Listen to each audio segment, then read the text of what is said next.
এই একজনা করেছে কি শ্বশুরের বাড়ি বেড়াতে গেছে, আর শ্বশুরের বাড়ি খুব ভিআইপি বাড়ি, এমন করে বাথরুম বানালছে রে ভাই, চকমকে করে পায়খানার রুম বানালছে, যে পায়খানার রুমটা খালি চকচক করছে, ঝলকিছে, ভাত ফেলে ভাত খাওয়া যাবে, টাইলস বসা আছে। ই খ্যাপা জামাই বাপের কালে দেখেনি বাথরুম, ওখানে ঢুকেছে, আর বেচারিকে শ্বশুরের বাড়ির খাওয়া এত পায়খানা করা লেগেছে, পায়খানা থামতে পারে না। তো ও কয়েছে এত সুন্দর জায়গাতে কেন করে পায়খানা করবো, ই খ্যাপা পাকিট থেকে রুমাল বাহির করে পাইড়ে দেয়, রুমালে পায়খানা করে আজমাইল হোসেন 100 টাকা দিয়া। লোকমান হাজি ডাক্তার আব্দুল হাকিম বিজলি 25 bag cement. Doctor Abdul Hakim সাহেব বিজলির 25 ব্যাগ সিমেন্ট।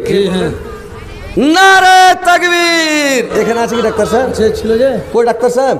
পিছনে আপনার সালাম ডাক্তার সাহেব ওরে বাপরে, একটু মোসাফা করে গেছেন, ইউটিউবে যাবেন এসেন। ডাকা ঠিক হয় না বয়স্ক না আমার, তো মানে ইউটিউবে পাঠাবেন লেগে যে সবটির ইউটিউবের নজর আপনার দিকে। যাক আলহামদুলিল্লাহ, বিজলি বাড়ি আলহামদুলিল্লাহ 25 ব্যাগ দিয়েছেন সিমেন্ট। তো খুব বেশি করলে মনে হয় ফের ভারী হয়ে যাবে, ওইটি থাকবো আর পারে আর বাড়াবো না।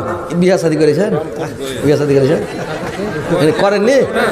দেখতে হবে, চেষ্টা করতে হবে, চেষ্টা করতে এখনও চেষ্টা করতে হবে। আর কখন করবেন কহেন তো? তো যাই হোক, হার নানির লেগে, আচ্ছা হার নানির লেগে আর 5 বস্তা করে দেন, 30 করে দেন, আর 5টা করে দেন, ইনশাল্লাহ করে দেন, 5 করে দেন, 5। নারে তাকবীর।